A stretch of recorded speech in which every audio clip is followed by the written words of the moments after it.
Episode 2, The Guilt of Wanting More. Welcome back. I'm Jackie Moran, and alongside my kinesiologist and intuitive healer, Bernadette O'Connor, we are having honest, raw conversations about the journey that transformed my life. In this episode, we explore one of the hardest parts of my journey, the guilt of changing. If you've ever felt guilty for wanting more or question whether you're allowed to choose yourself, this conversation is for you. Let's talk about the good girl. Ooh. And how much did the good girl play in you staying longer, even though you knew you had outgrown your relationship and the life that you were living? A lot. Yeah. The good girl was definitely my persona that I grew up with. Kept me safe. Yeah, kept my life safe, kept it comfortable, but I really didn't want to hurt anyone. Yeah. So does the good girl hurt other people? No. No. That was a real struggle for me. But when the good girl doesn't hurt other people, who does she hurt? Herself. But that was like less important. Yeah, right. It felt less important. Like it felt more important to keep others happy and comfortable than to follow what I really wanted. Where does that come from? Like why does the good girl, why does the people pleaser abandon herself, sacrifice her life to make sure everyone else is okay and everyone else is happy, if you will, first? Where does it come from? Like why? Why? I don't know. It's as long as I can remember, I was just that person. Even in like primary school, I was the good girl. I was, I put a lot of pressure on myself to be as good as I could be. And it was almost like ingrained in me to be that person. So what happens, let's say sitting in primary school, let's go there because sometimes it's easier to reflect back. What happens if you're not the good girl? Is it safe to not be the good girl? Are there consequences? There's consequences. Yeah. So if we say there's consequences, our nervous system, our subconscious goes, this isn't safe. And our subconscious is primed for safety. Yep. So it will dictate the behaviours to keep you safe. Yep. So for you, it wasn't safe to not be the good girl. Yep. So then jump forward to, these few years leading up to the end of your marriage. How strained was the good girl? She was under a lot of pressure. She was under a lot of pressure. She was struggling. Yeah. Because I think that facade was getting harder and harder to keep. Yeah. And now I look back and I go, like, who was that person? Like, I'm not a bad girl, but definitely more fun than I was. Yeah. I think the good girl was just the lost version of me. The conditioned version. Yeah. This is who I have to be safe in the world. Yeah. To get approval, to get acceptance, all of those things. So then when she started to lose her driver's seat. Yeah. And no, it's not that the bad girl came in, but a different version started to edge in. Yeah. How uncomfortable was that? Ooh, super uncomfortable. Why? Because I didn't know. Feel like you were letting down? I felt like I was letting down my family, my husband at the time. And I think they didn't know any other version of me either. Yeah. So it was like, who are you? Yeah. And where has this come from? Has an alien landed and taken over you? Why are you suddenly this person who isn't the good girl? Yeah. Like who doesn't want to people please? People please. Who are you and where did you come from and why are you here? And do you think, because one of the hardest aspects of, or one of the primary aspects of being the good girl is she doesn't like to hurt people. Now, I'm sure you still don't like hurting people. And yet one of the realities is when we are living in our truth, there will be people who are hurt by her. Yeah. Because you're no longer going to appease their need. So true. How much did that hold you back? A lot. Yeah. It was, I wasn't making my own decisions for me. I was making decisions for other people. To keep the peace, to keep other people happy. And I didn't see anything wrong with that. No. Which is the interesting part. Well, it works in this world, right? Yeah. It's like, this is the way we do it. Yep. And if you do it like this, you succeed. So if you do it contrary to that, are you a failure? No. Yeah. It felt like that. But it's a huge, that's the huge dance, isn't it, that people experience. It's like, if I stop being this and doing it the right way, then I'm going to be did everything the right way. Exactly. I'm going to be a failure. Yeah. So was there one big mind-blowing awakening moment for you, or was it all of these little pieces building up? Yeah, no, there was no catastrophic event. Yeah. Like a lot of people talk about how a health diagnosis changed their life, or, something major happens, and it wasn't like that. It was just like this slow unveiling of once you see it, you can't unsee it. And so your marriage ending wasn't the awakening moment. No. You'd been gradually changing already. Yeah. I think I'd been gradually changing, and I just didn't have the strength till that point. Yeah. Till it was like, okay, you're ready now, fly. Yeah. Go. And so in that lead up to your marriage ending, and then I guess that freedom from the life that you were living. Yeah. Which is uncomfortable. Like, as that words come out, it makes us both feel uncomfortable. But were you trapped in your life? Not in your marriage per se, but in the life and the facade that you create. Yeah. So now there's freedom. Along the way to that point, had you got a taste that there was more on offer for you in life? Yeah. Yeah.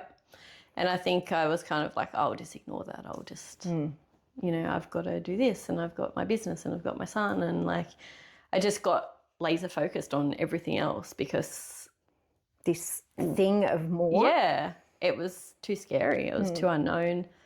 And whether or not like I didn't think I deserved more, didn't feel like I was worthy of more, or I was just like, okay, I'm on this timeline. I'm in this relationship and this world. This is how it's going to be forever. Like, I just thought there was no other option, right? I didn't ever see divorce as an option. It was a wild concept. There's plenty of people get divorced. There is. It just wasn't fit your narrative. It didn't feel accepted for my world. It didn't feel like that was an option. So who wrote your narrative? I guess I did. I followed along the society's trends. I did the whole, date and then get married and then have a kid and then, have a business or work and whatever. And I thought that's what you're meant to do. And I followed. I ticked all the boxes and I was like, cool, I must be happy, right? I must be happy. I'm ticking all the boxes. I'm getting it all right. Yeah. So what the hell is this emptiness within me?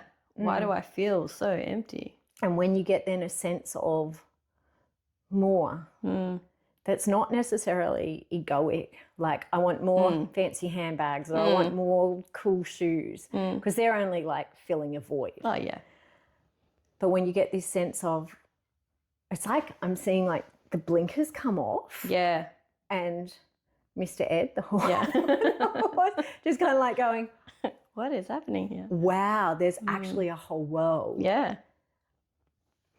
Yeah. And I desire it. Ooh, desire is such a loaded word as well. Yeah. Like desire. Is desire, this is great. Is desire a dirty word for good girls? Yeah. I think it is. It is. It's like, how dare you desire anything apart from what's already in your world? Yeah. Like, it's almost It's really Who does interesting. that? The energy I can feel. It's like it's almost like it feels sinful to desire. Yeah. When you should be grateful for the beautiful life that you had. And you did have a beautiful life, Yeah. But then the blinkers are off and, I desire something more. And suddenly the good life doesn't feel as great anymore. It's Yeah. like, oh. Did you feel guilty? Absolutely. Guilty for desiring more? Yeah. Yeah. Guilty within yourself, but for who? Like, yeah, well, I think it was just overall guilt for wanting something different to what I already had. Like, just be satisfied with what you've got. Yeah. Why would you leave? Why would you leave a safe, relatively healthy relationship? We didn't fight. We got along. We're a great team. We just grew apart. And I think I felt so much guilt for throwing a bomb into my world and his world and my son's world, my family's world. It just felt wrong. Did you feel guilty for changing? Yeah. And you had already started changing long before that marriage broke down. Yeah. But then the change created a disconnect. It did, yeah. I often talk about, we resonate on a level with somebody. So, it's like, okay, we're 60-watt light globes and we've got this frequency and we work and it works together. And then something, and it doesn't have to be a big thing. Yeah. It's almost like quite often it's nothing. Yeah. But suddenly one person starts to change and their essence, their frequency changes and there's just not that resonance anymore. Yeah. And we can feel desperately guilty that I still love this person, but it's just not working. Yeah. And there's a sadness to that, isn't there? Yeah. Absolutely. I didn't see it coming. I really didn't. Did you give up on him? When, you were going through these changes and it started to change, did you want him to come with you? I did. Yeah. I did. I really was grasping onto it. I think we both were holding on so tightly because it's all we'd never known. And it was devastating to realise that the life you had built for nearly 22 years was going to crash and burn. And I think I realised at that point that I couldn't take him with me. It was wild to realise that and to go, I don't know what to do here, but it's not fixable. And none of it was a terrible relationship. No. He was a good guy. It's a really interesting point on the path of going, I've held this and now I'm at this moment and going, I have to choose me. And good girls, people pleasers, the ones who get it right, you don't choose yourself because that's selfish. Yeah. There's all these loaded words like selfish and desire is a dirty word, and to want more from what you've got all just feels so it does icky, feel, doesn't it? There was a lot of that attached to it. Yeah. The guilt came along with the selfishness, and there was, it felt yuck. It felt like, how dare you want anything but what you've already got, which is good enough. Is it? Was it? Well, and that's the fundamental question. Yeah. And it's not that every relationship or every stage of life where somebody has gone through a change that it's going to end up in their marriage. No. I've worked with thousands and, women will go through a change and they're like, oh my gosh, I can't feel him. Yeah. And I remember so clearly this woman, I have to divorce him. And I'm like, let's just take a step back here. Let's just keep working on you. Yeah. And, the next time she came and saw me, she's like, oh my God. He's just met me. And I'm like, yeah, we keep doing work. Yeah. It doesn't mean that every time I'm going to do my work and I'm going to start changing that my whole world is going to fall apart. But sometimes parts of it do. And they're the parts that we're being called to let go of. Yeah. Yes, which I now get. Yeah, you now get. But when you're in that when mess, you're in it, you don't want to let go. Yeah, because it's safe. Yeah. And we're primed and it's for risky, safety. right? Yeah. Like, what was the biggest risk? The biggest risk is that I would regret it. That I would go, it's too late and I can't go back. Yeah. And what if that was meant to be my life? And what? Yeah. And that was terrifying because I knew that there was no going back. But I wasn't expecting like what was kind of to come next, I guess. So, which was what? The crash and burn. Okay. Yeah. So what did the crash and burn look like? It was like the whole depression phase. So yeah, it was dark. It was rough. And I felt very alone. So this is after the fear and doubt of go back. Yeah. And there's, I can't go back. I can't go back. Yeah. And so now my reality is I'm in this and it's dark and it's lonely and I'm scared and it's deeply uncomfortable. Yeah.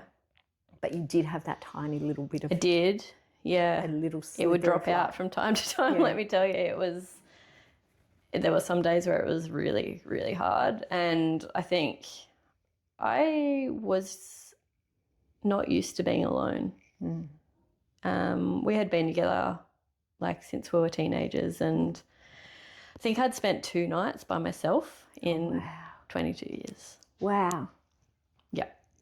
Okay. And those times at the time were like terrifying. It was like, I don't feel safe in the house, or what do I do with my time? Who am I?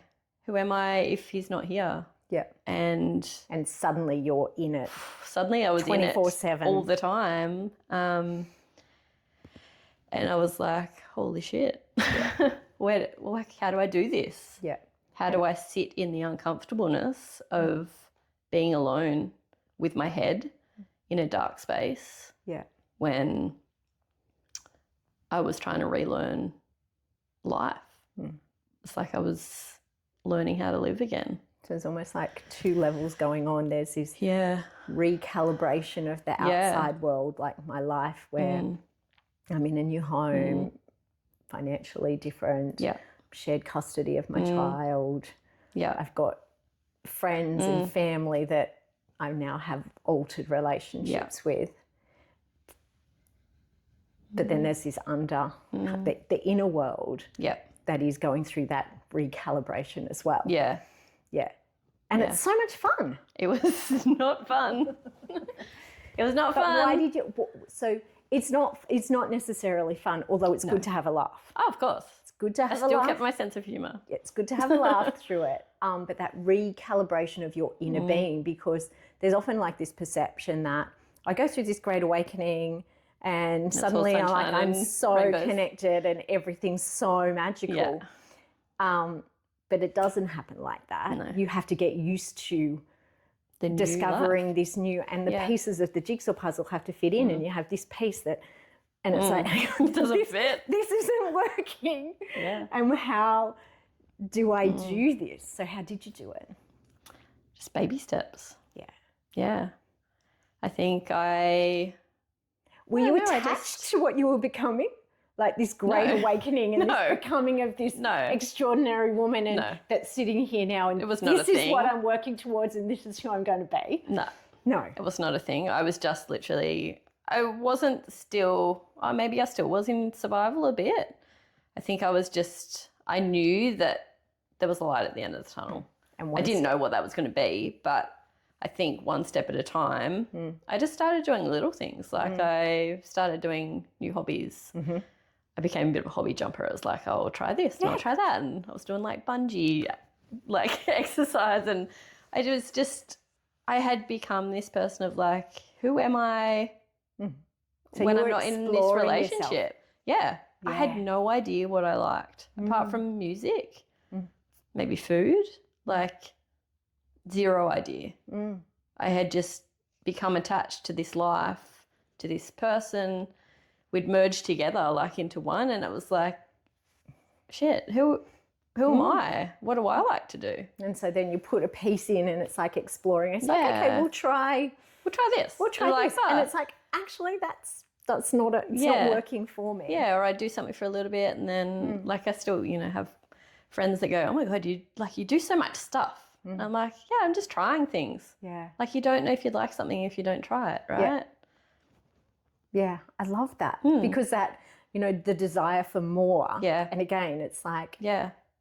you didn't go in with your eyes wide open to this experience going, I know what I am looking I know exactly what I want. No. It's like, I'm going to, there's a smorgasbord called life. Yeah. And I'm just going to take little bits. Yeah, just have some tasters. And see what works for me. Isn't that, I humbly think that's why we come down the slippery dip into this life, is to go, I'm here for experiences and some are going to work for me. Yeah.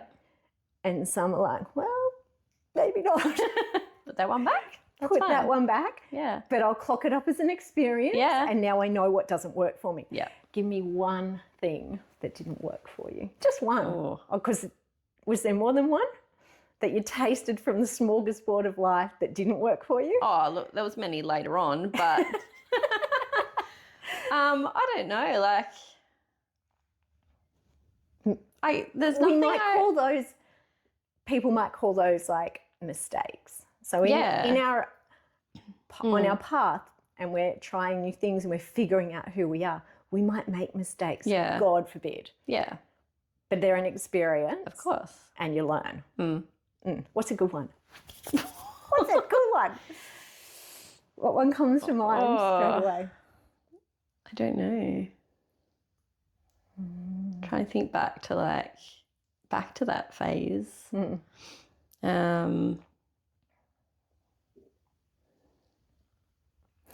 Interesting.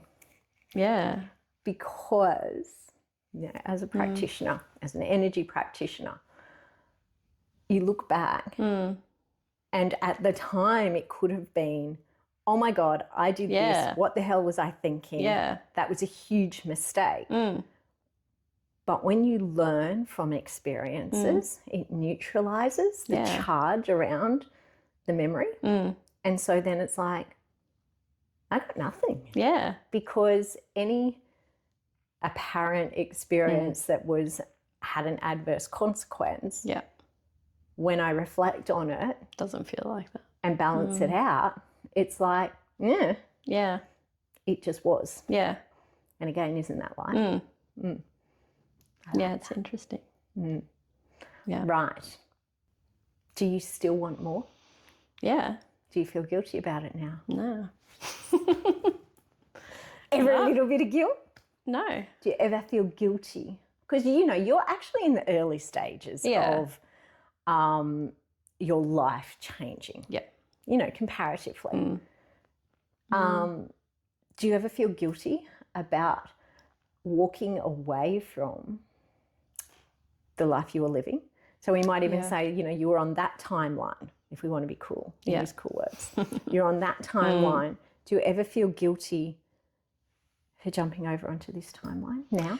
Yeah, look, I still think there's like a bit of guilt hanging there, more so how it's affected my son. Yeah. And don't get me wrong, I think he is much happier now, and he's seen me be a lot happier and be a better, more connected parent. So I don't feel a lot of guilt attached to that anymore, and that's been a process. Yeah. Because, like in that situation, like he was my whole world and, he still is, but it was like I had to do that to make both of our lives better. And it wasn't comfortable for him. No, it wasn't, and it was horrible, and I felt terrible for it at the time, but he grew with me and, we both changed and we found like the new life and that kind of stuff. So yeah, I don't there's still a little element of guilt, I guess. But I think overall, I actually do think it was the best thing to do. Do you feel responsible for other people in that world and their happiness? No. No. Why is that? I think when you let go of someone with love, then they can choose to do what they want with that, and they are free. They do or they don't. They are free to live their own life. And I knew that if he was holding me back from the life that I wanted, I was holding him back from the life that he needed. And I could see that as well. He couldn't see it, which is okay. Like, we were both, as I said, clutching. Yeah. But I knew. And he will acknowledge that now. And it takes enormous courage to own that, doesn't it? Yeah. Yeah. And to actually go, hey, look, this isn't what's best for you either. And like, we did have like a mutual friend that could see that. We didn't have a lot of friends that were connected to the both of us, so it was interesting to have someone that knew the both of us and go, hey, you guys aren't happy. And I was like, yeah, we are. We're fine. We're fine. Everything's fine. The collective, we are fine. Not just I'm fine. Yeah. We're fine. Don't mess with the picture. Pretty much. Don't mess with this. It's perfect. Yeah. It's interesting what other people can see. Yeah. Well, it's interesting what we can't see when we're in it. Yeah. Yeah. And that's why, moving away from it and getting alternate perspective really helps. Yeah.